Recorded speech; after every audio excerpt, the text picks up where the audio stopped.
नमस्कार साथियों, अपनों से अपनी बात में आज हमारे साथ जुड़ने वाले हैं श्री अनिल सिंह सिलार जी।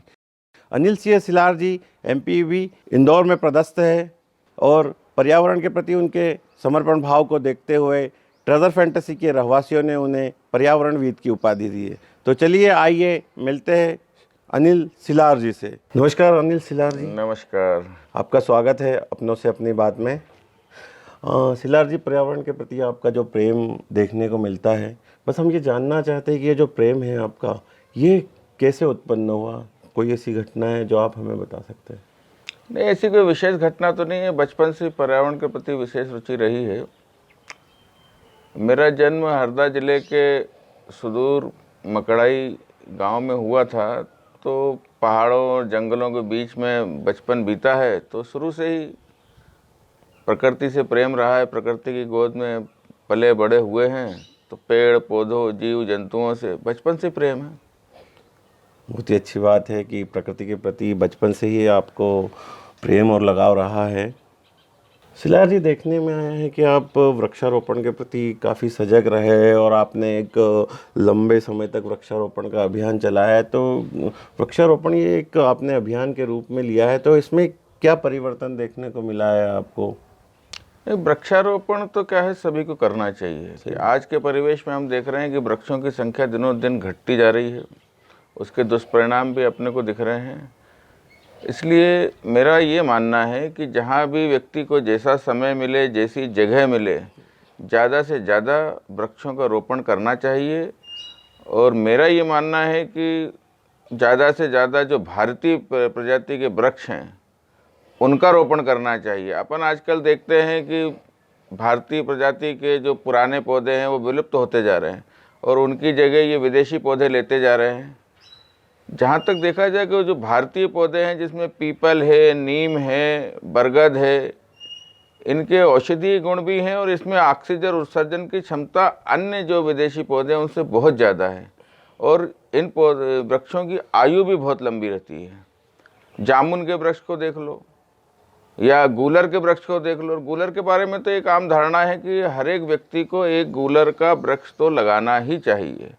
गूलर के औषधीय गुण भी हैं, उसकी आयु भी बहुत लंबी है, उसका धार्मिक महत्व भी है और उसमें जो फल होता है जी, उसमें 12 महीने फल होता है और उसको विभिन्न प्रकार के पशु पक्षी के भोजन के काम में आता है। तो गूलर का वृक्ष लगाना चाहिए अपने को, नीम का लगाना चाहिए, पीपल का लगाना चाहिए। पीपल के वृक्ष के बारे में धारणा है कि उसमें 24 घंटे ऑक्सीजन का उत्सर्जन करता है, बाकी अन्य पौधे दिन में ऑक्सीजन उत्सर्जित करते हैं और रात में कार्बन डाइऑक्साइड देते हैं। इसलिए पीपल का पौधा भी ज़्यादा से ज़्यादा मात्रा में लगाना चाहिए। अब अपन देखते हैं कि बहुत सारे जो हमारे पुराने पौधे थे या वृक्ष थे या जिनके फल थे वो विलुप्त होते जा रहे हैं। अब खिरनी को लो, खिरनी का पेड़ कहीं भी देखने को मिलते ही नहीं है। पहले तो यदा कदा अपन देखते थे कि फुटपाथ पे या इंदौर की सड़कों पे खिरनी बिकने को आती थी। बहुत सारे गर्मी के मौसम में ये फल होता है, छोटा सा निम्बोली जैसा, बड़ा ही स्वादिष्ट होता है और वो गर्मी के दिनों में विशेष रूप से खाया जाता है। उससे शरीर में पोषण के साथ साथ ठंडाई भी रहती है। लेकिन ये सब चीज़ें ख़त्म होती जा रही है। ऐसे आप देखो, एक वनोपज थी टेमरू या जिसको तेंदू बोलते हैं, वो चीज़ भी गायब हो गई बाज़ार से। पहले अपन देखते थे गांव के हाट बाज़ार में, इवन इंदौर तक में वो टेमरू की टोकरी पे बिकने आता था। आजकल वो टेमरू दिख ही नहीं रहा है। बिल्कुल सही बात है। हो क्या रहा है कि धीरे धीरे ये जो अपने मूल भारतीय वृक्ष हैं वो विलुप्त होते जा रहे हैं और उनकी जगह ये विदेशी पौधे पता नहीं कहाँ कहाँ से आके यहाँ पे लगने लगे हैं।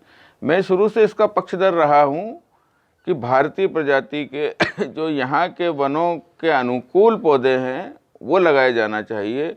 आप एक और मध्य प्रदेश के वनों की तासीर देखेंगे कि अपने यहाँ जितने भी पेड़ हैं जंगलों में, वो गर्मी के दिन में उनमें हरे पत्ते आते हैं और हरियाली होती है।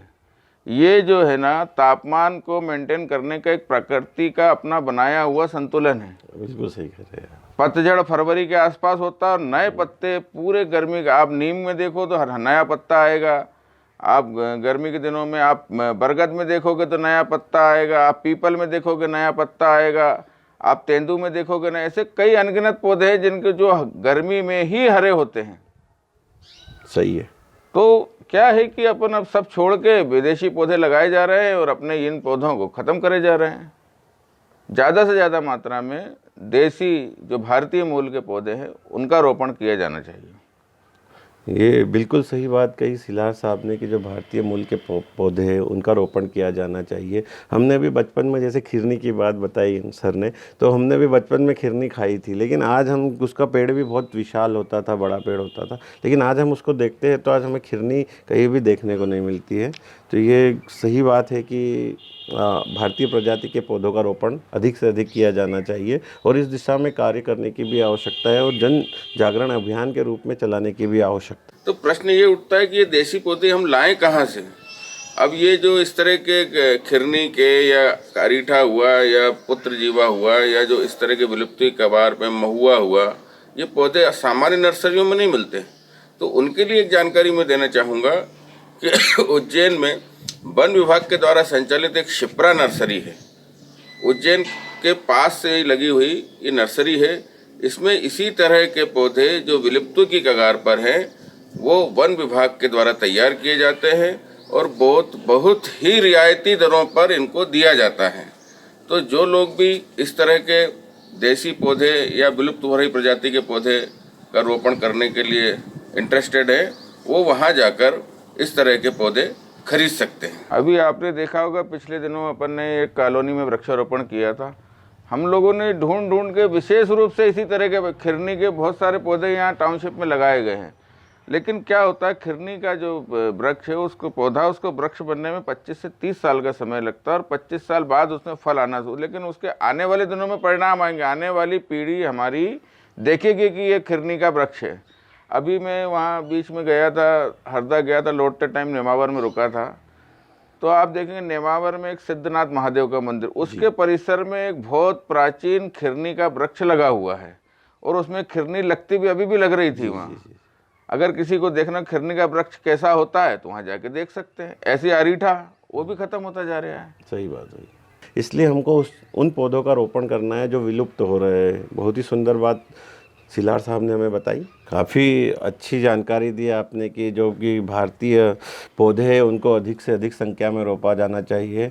प्रायतः देखा गया है सिलार साहब कि आपके द्वारा जो वृक्षारोपण किया जाता है वो तालाबों और नदियों के आसपास के क्षेत्र में किया जाता है। तो हम जानना चाहते हैं श्री अनिल जी की नदियों और तालाबों के आसपास जो वृक्षारोपण किया जाता है उसके क्या फ़ायदे होते हैं? नदियों के आसपास तो वृक्षारोपण होना चाहिए। नदियों का अस्तित्व वृक्षों से है। नदियों के आसपास जो वन होंगे, जब वर्षा का पानी होता है वो नदी पेड़ों की जड़ों में एकत्रित होता है, उसके आसपास के क्षेत्र में होता है। नदियों का उद्गम ऐसे होता है कि जो भी ज़मीन में पानी है वनों के कारण पौधों की जड़ों में समाया वो धीरे धीरे रिस के और एक नदी या नाले के रूप में आता है और वो आगे बढ़ते बढ़ते बढ़ते एक विशाल नदी का रूप धारण करता है। तो नदियों जितनी भी नदियां हैं आप देख रहे हैं, आप सूखती जा रही हैं क्योंकि उनके आसपास के वन कम होते जा रहे हैं। आप मध्य प्रदेश का नक्शा उठा के देखोगे, जो पहले जो वन क्षेत्र था यहाँ पे 40%, अब देखेंगे तो हरियाली बहुत कम दिखती है। इवन नर्मदा के आसपास में जो हरियाली और वन क्षेत्र था वो भी दिनों दिन घटता जा रहा है। और एक चीज़ और महत्वपूर्ण बात बताऊँ मैं आपको कि नर्मदा नदी में विशेष सभी की बहुत आस्था है, मेरी भी है। पहले नर्मदा के आसपास जामुन के वनों का बहुत बड़ा एक वन समूह था। सही बात है। जामुन की वृक्ष की ये खासियत है कि उसकी जो लकड़ी रहती है, एक तो वो क्या है, पानी में सड़ती नहीं, कभी भी पानी में कभी भी ख़राब नहीं होती है, और उसमें उसकी लकड़ी और उसकी जो भी है उसकी गुठलियाँ हैं या उसके फल हैं, उसमें जल को शोधन करने की ज़बरदस्त क्षमता होती है। अगर जामुन की लकड़ी किसी पानी की टंकी या पुराने समय में अपन डालते थे तो उसमें जिसमें जामुन की लकड़ी डली होगी उस पानी में कभी भी कजी या शैवाल नहीं आएगा। सही कह रहे हैं। पुराने समय में क्या होता था, कुएं और बावड़ी का, आजकल तो वो पैटर्न खत्म हो गया, ट्यूबवेल आ गए, दूसरी चीज़ें आ गई। पुराने समय में जो कुएं या बावड़ी का निर्माण होता था उसके नीचे विशेष रूप से जामुन के पाट लगाए जाते थे जी, जिसको कि जमोट कहते थे। ये इसलिए लगाया जाता था जामुन की लकड़ी का क्योंकि एक तो वो सड़ती नहीं, कभी पानी में ख़राब नहीं होती, और वो उस कुएं और बावड़ी के पानी का शोधन प्राकृतिक रूप से करती रहती है। उसमें कभी कजी नहीं होती, कभी शैवाल पैदा नहीं होती। अब नर्मदा नदी के आसपास विशाल वन समूह था जामुन का, दिनों दिन घटता जा रहा है। इसलिए नर्मदा नदी का जल देखोगे आप सबसे शुद्ध मिलेगा, उसमें काई फाई ये वो दूसरी चीज़ें नहीं होती, बैक्टीरिया नाशक गुण रहता है, उसमें सब कुछ रहता है। इसलिए जामुन के पेड़, मेरा मत है कि ज़्यादा से ज़्यादा जो पानी के स्रोत हैं उनके आसपास लगाया जाना चाहिए। बिल्कुल सही कह रहे हैं, जामुन के पेड़ को पानी के आसपास लगाना चाहिए, क्योंकि जब पानी पीने पक्षी आते हैं तो वो उन फलों को खा भी सकते हैं। इससे दो कार्य होते हैं। जामुन को जैसे कहा भी जाता है कि वो डायबिटीज़ में एक बहुत अहम रोल निभाता है। तो काफ़ी अच्छी जानकारी हमें सिलार साहब से मिल रही है। कैसे हमें वृक्षों का चयन करना चाहिए, कैसे हमें जगह का चयन करना चाहिए, ये उनके द्वारा काफ़ी खूबसूरती से बताया जा रहा है। आइए हम आगे बातचीत को जारी रखते हैं। छतरपुर ज़िले के बक्सवाहा जंगलों को जब प्रशासन के द्वारा काटने की अनुमति दी गई थी, जिसमें कि 40,000 सागवान के पौधे थे और 1,75,000 औषधीय पौधे थे, वहाँ पर हीरो की खदान होने के कारण प्रशासन द्वारा उसे काटने की अनुमति दी गई थी। उसके विरोध में आपके द्वारा जो सोशल मीडिया पर और अन्य जगह पर आपने जो अभियान चलाया था, तो उसके बारे में थोड़ा बताइए आप हमें। नहीं, राज्य सरकार ने हीरा उत्खनन कंपनी को छतरपुर ज़िले के बक्सवाहा जंगल में हीरा उत्खनन करने की अनुमति दे दी थी। अब वो हीरा उत्खनन जो होता वो तो होता, लेकिन उसके लिए लगभग 40,000 सागवान के वृक्ष और 1,75,000 अन्य औषधीय पौधे या वृक्ष उनकी बलि चढ़ जाती। अब आप देखिए कि इतने सारी तादाद में 2.25 लाख पेड़ को पौधे से वृक्ष बनने में कितना समय लगता है? कई साल लग जाते हैं। कई साल लग जाते हैं। और उसको एक जरा सी उसके पीछे साहब बोलेगा आप तो काट दो, तो उसका पुरजोर विरोध एक कैंपेन चला था। जितने भी पर्यावरण प्रेमी थे मध्य प्रदेश, देश, बल्कि अंतर्राष्ट्रीय स्तर पर उसका विरोध हुआ था। तो उसका हम लोगों ने विरोध किया कि हम तो हमेशा विरोध करते आए हैं किसी भी पेड़ को कटने का, और इसी कारण उस चीज़ का बहुत पुरजोर विरोध किया गया था। तो अभी तो वो मामला ठंडे बस्ते में है, अब आगे क्या होता है। अभी अपन देख रहे हैं अपने इधर सड़क निर्माण हो रहा था, एक बड़ी अच्छी खबर पेपर में छपी थी कि वो 4 लेन निर्माण हो रहा है, 2500 पेड़ काटे जाएंगे। वो बड़ा दुखद लगा कि 25। उसी दिन हम लोगों ने, अपन लोगों ने, सब ने मिलकर एक संकल्प लिया था कि ठीक है, ये सड़कें तो चौड़ी हों, बने, विकास भी हो, लेकिन इन 2500 पौधे जो 2500 वृक्ष काटे जा रहे हैं उनके बदले में आने वाले अपनी जब भी वर्षा ऋतु होगी, जब रोड बनकर कंप्लीट हो जाएगा, तो उससे 4 गुना वृक्ष अपने को लगाना है। और सभी को ये संकल्प लेना चाहिए कि अगर किसी कारण से कोई वृक्ष को नुकसान पहुंचा है तो उसकी जगह अपन 4 गुना या 10 गुना अन्य वृक्ष लगाएं, तभी इसका संतुलन बनेगा। राष्ट्रीय राजमार्गों का चौड़ीकरण किया जा रहा है। उसी तारतम्य में देखा गया है कि जो इंदौर नागपुर हाईवे है उसको भी 4 लेन में बदला जा रहा है। अब वो 4 लेन में बदलते समय हो क्या रहा है कि उसी जो एग्जिस्टिंग सड़क है उसको दोनों तरफी चौड़ा किया जा रहा है। तो उसको दोनों तरफी चौड़ा करने में उसके आसपास जो लगे बरसों पुराने पेड़ हैं, बड़ी निर्दयता से उन्हें काट दिया गया है। अब 50 सालों से उन झाड़ों को तो मैं ही देख रहा था, बड़े बड़े बरगद के, महुए के, नीम के, पीपल के, अपने अर्जुन के, ऐसे कई पेड़ काट दिए गए। देख के मन में बड़ी वेदना होती है। तो मेरा एक सुझाव आपके चैनल के माध्यम से केंद्रीय भूतल परिवहन मंत्री माननीय नितिन गडकरी जी को है कि मार्गों को अगर इस तरह से चौड़ा किया जाता है तो मेरा एक सुझाव है कि जो एक पटरी जो एग्जिस्टिंग सड़क है, 1 लेन में उसको उपयोग कर लिया जाए और एक दूसरी नई लेन उस सड़क को 50 या 100 फीट छोड़ के बनाई जाए। तो इसमें सड़क के दोनों ओर जो पेड़ लगे हुए हैं उनको कोई क्षति नहीं पहुंचेगी, ये एज इट इज़ रहेंगे। और दूसरी तरफ नई सड़क बन जाएगी, जैसे बहुत वर्षों पहले यहाँ पे अपने इंदौर भोपाल 4 लेन के निर्माण के समय हुआ कि उन्होंने उस एग्जिस्टिंग सड़क को रहने दिया, उसके दोनों तरफी के पेड़ यथावत थे और एक नई सड़क उसके बगल से बना दी, एक आने की हो गई, एक जाने की हो गई। इसी तरह का मैं भी ये भी चाहता हूँ कि इस सड़क को भी इसी तरह से बनाया जाए। अगर आवश्यक हो कि नहीं साहब वो तो चौड़ी होगी, उसमें आपकी एग्जिस्टिंग सड़क उतनी चौड़ी नहीं है कि उसको अपन वो कर सकें, तो ठीक है साहब, आप कम से कम एक पटली के जो पौधे हैं वो तो बचाए जा सकते हैं, दूसरी पटरी को चौड़ा कर लीजिए। तो मेरा मुझे विश्वास है कि मेरे इस सुझाव या मेरे निवेदन को स्वीकार किया जाएगा। इस बाबत में कई बार माननीय मंत्री जी को पत्र लिख चुका हूँ, मेल कर चुका हूँ। आपके चैनल के माध्यम से पुनः उनसे निवेदन करना चाहूँगा कि इन पेड़ों को बचाने की कवायद की जाए।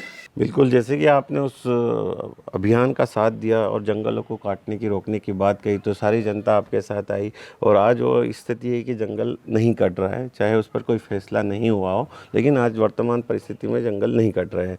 और ये देखा भी गया है कि जो आसपास के जो पेड़ किसी कारणवश डेवलपमेंट के नाम पर कटते हैं, तो उसको लेकर हमें और यह करना भी चाहिए कि ज़्यादा से ज़्यादा संख्या में पेड़ों को लगाना चाहिए।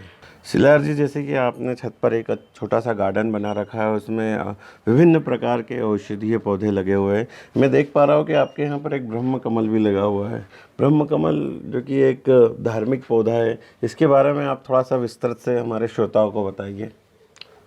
ये ब्रह्म कमल का पौधा है, इसमें जो है साल में 1-2 बार फूल खिलते हैं, वो रात्रि के समय खिलते हैं। पहले मेरे पास सिर्फ एक सफ़ेद कलर का ब्रह्म कमल था, अब आज मेरे पास 4 कलर के ब्रह्म कमल हैं। ये जो है सफ़ेद कलर का पुराना पौधा है। अभी मैंने नया एक और ब्रह्म कमल का लगाया है, ये बैंगनी कलर के फूल आएंगे इसमें। उसके बाद फिर मेरे ये 2 पौधे और लगे हैं ब्रह्म कमल, अभी डेवलप हो रहे हैं। एक ये पिंक कलर का ब्रह्म कमल है और एक जो है वो पीले कलर का, येलो कलर का ब्रह्म कमल आएगा। तो ये 4 तरह के ब्रह्म कमल का कलेक्शन अभी है। और अन्य पौधे जो हैं वो आपको दिख ही रहे हैं। कमल है उस टब में, अच्छा वाला क्वालिटी के कमल हैं।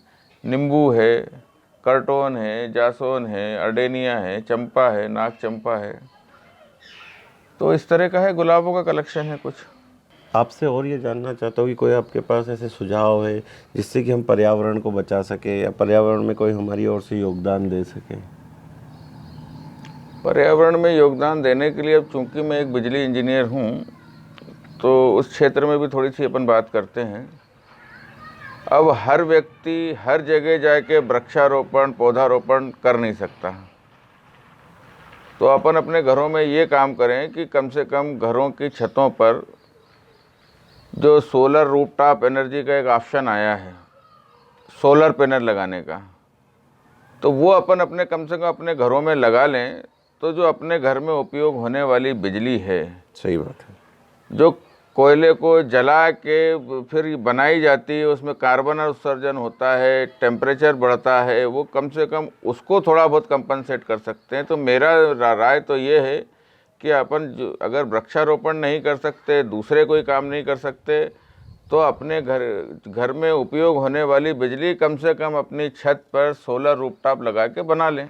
सही बात। उसके और भी फ़ायदे हैं। उसका फाइनेंशियल बेनिफिट भी है कि जो आपको बिजली की का मूल्य देना पड़ता है वो नहीं देना पड़ेगा, और आपके यहाँ जो बिजली सरप्लस पैदा होगी वो सिस्टम में चली जाएगी। उसकी पावर बैंकिंग, उसका एक अलग सिस्टम है, उसकी पावर बैंकिंग होती है, उसका कैश पैसा भी मिल जाता है। तो कम से कम वो तो ठीक है, एक अलग चीज़ है। अपन पर्यावरण की रक्षा के लिए कम से कम अपने घर में उपयोग होने वाली बिजली अपनी घर की छतों पे बना लें। वो एक बहुत अच्छा वैकल्पिक मतलब व्यवस्था है, एक बहुत अच्छा विकल्प है। तो सभी लोगों को से मेरी अपील है कि कम से कम अपने घरों पे अपने घर के क्षमता अनुसार सोलर पैनल लगाना चाहिए। उससे भी पर्यावरण की रक्षा होगी और जो अन्य स्रोतों से बिजली पैदा की जा रही है उसमें कमी आएगी। बिजली की खपत तो दिनों दिन बढ़ना है, बहुत सारे बिजली आधारित उपकरण आ गए हैं। अब आने वाले दिनों में सरकार भी प्रयास कर रही है कि ज़्यादा से ज़्यादा इलेक्ट्रिक व्हीकल, ई व्हीकल सड़कों पे आए। उसके अच्छे परिणाम भी हैं, प्रदूषण कम होगा, सब कुछ होगा, लेकिन मांग भी बढ़ेगी बिजली की। तो उसके लिए अपने को बिजली की मांग और आपूर्ति में बैलेंस बनाने के लिए अपने घरों पे अपने स्वयं की बिजली निर्मित करने की व्यवस्था करना चाहिए। जैसे कि देखा जा रहा है कि आने वाला समय जो है कि सौर ऊर्जा का ही है, तो इसलिए प्रयास हो कि अधिक से अधिक उपयोग सौर ऊर्जा का ही किया जाए, जिसमें आप सोलर पैनल लगा सकते हैं, इलेक्ट्रिक बैटरियाँ से चलने वाली गाड़ियाँ आ गई है। इस तरह की चीज़ों का हम अगर अधिक से अधिक उपयोग करेंगे तो हम हमारे पर्यावरण को बचा सकते हैं। एक और समस्या जो है जल की, पानी की बहुत समस्या है। अब उसमें भी अपन छोटे छोटे उपाय कर सकते हैं। अपन ने देखा है जनरली लोगों के घरों में आरओ लगा रहता है, तो उसका जो फिल्टर्ड पानी है वो तो स्टोर कर लेते हैं अपन, और जो वेस्ट पानी है मैंने ज़्यादातर घरों में देखा या तो उसको ड्रेनेज में छोड़ दिया जाता है या कहीं भी वेस्टेज होता है। उसका उपयोग करने के लिए उस पानी को इकट्ठा करके ये जो अपन पेड़ पौधे लगाते हैं इसमें उपयोग, मेरे यहाँ मैं यही करता हूँ, उसको बाल्टी में इकट्ठा करता हूँ, बाहर जो नीचे वाले पौधे लगे हैं वो सारा पानी फेंकने की बजाय उसमें डालता रहता हूँ। अब इससे क्या है कि पानी की भी बचत होगी और जो वेस्टेज पानी जो है वो पेड़ पौधों के काम आएगा। ये सभी को करना चाहिए। बहुत बहुत धन्यवाद सिलार साहब कि आप आए और आपने पर्यावरण के बारे में हमारे श्रोताओं को इतनी अच्छी जानकारी दी। आपका भी बहुत धन्यवाद। धन्यवाद। जैसा कि आपने बताया सिलार साहब ने कि पर्यावरण को किस तरह से बचाना चाहिए, हमें अधिक से अधिक संख्या में वृक्ष लगाने चाहिए और हो सके तो हमें भारतीय प्रजाति के वृक्षों को लगाना चाहिए। इसके साथ साथ ही हमें ऊर्जा के स्रोत जो कि है सौर ऊर्जा, उसका प्रयोग करना चाहिए। अधिक से अधिक अपने घरों पर सौर पैनल लगाने चाहिए। जल को कैसे बचाना चाहिए उस दिशा में हमें कार्य करना चाहिए और जहाँ पर भी ऐसी कोई बात आ रही है जिससे पर्यावरण को नुकसान हो रहा है उसके खिलाफ एकत्रित होकर आवाज़ उठाना चाहिए। तो आज हम संकल्प लें कि पर्यावरण को बचाने के लिए हम जो भी प्रयास कर सकते हैं वो पूरे मन से करें। धन्यवाद।